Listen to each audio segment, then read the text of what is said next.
ГСП онлайн. Городские новости сейчас. В воскресенье 11:00 Комсомольская площадь. Стартует благотворительная акция «Собака-обнимака».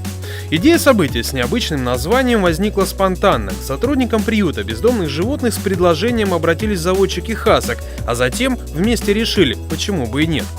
Суть события проста. Внеси небольшую сумму в общую копилку и можешь погладить, потискать и сфотографироваться с породистой собакой. Собранные деньги пойдут в помощь тем, кого бросили. Переживают тяжелые времена, и нам необходима финансовая поддержка хотя бы. Средства пойдут, естественно, в первую очередь на питание, но также нам приходится теперь и оплачивать услуги сторожей. Потому что в приюте условия не ахти, и не все соглашаются просто так туда ходить. Неожиданный сюрприз организаторам преподнесла погода. Буквально за день до акции температура упала до минус 23. Были опасения, что это отпугнет и зрителей, и заводчиков. Однако к 11 часам дня на площадь стали подтягиваться люди, а для собак, похоже, это и вообще рай. Для хаски температура комфортная, минус 20, для них нормально. Для всех остальных, не знаю, они мерзнут. Для них это самая нужная погода. Они бегают, то есть не перегреваются, не чувствуют уже перегрева. В акции приняло участие не менее десятка породистых хасок, а также представители других пород.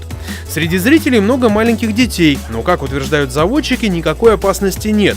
Со смехом они замечают, что в худшем случае пес может заласкать до смерти. Хотя это еще кто кого. Собачки все такие милые, просто сложно выбрать какую-то. Они все такие просто очень такие впечатления, прям переполняют эмоции. Хочу хаску такую же черную. Хочу всех. Тут же во время акции можно посмотреть каталог бездомных животных. Может быть, под впечатлением от собачьей ласки кто-то захочет взять себе питомца. Или же помочь приюту. Брошюры с информацией о том, что необходимо, уже наготове. Организаторы пока лишь навскидку говорят о будущих событиях. Например, они хотят устроить еще одну акцию 10 декабря, в День прав животных.